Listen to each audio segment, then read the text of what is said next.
Ang lamig ng hangin dito sa Papua New Guinea kahit tanghaling tapat. Oo.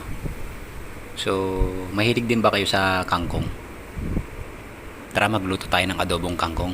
Tara. Siyempre, simple lang yung gagamitin natin, bawang. At siyempre, kailangan may kangkong ka. Oo. So, ayan, nilagay ko na yung mantika. Vegetable oil nga pala yung gamit ko rito. Oo. Tapos, yung gagamitin kong toyo, ako kasi may toyo na ako. Oo. Yung with calamansi na para hindi na tayo gagamit ng suka pa. Oo. Tapos, ibato na yung bawang para magisa na. So ayan, brown color na siya. Bawasan natin yung mantika. So ayan, lagay na natin yung kangkong. Lagyan na rin natin ng toyo yan with calamansi.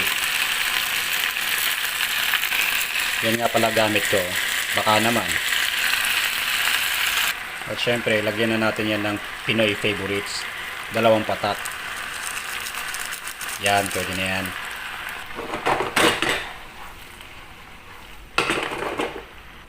Takpan natin, pakuluan natin ang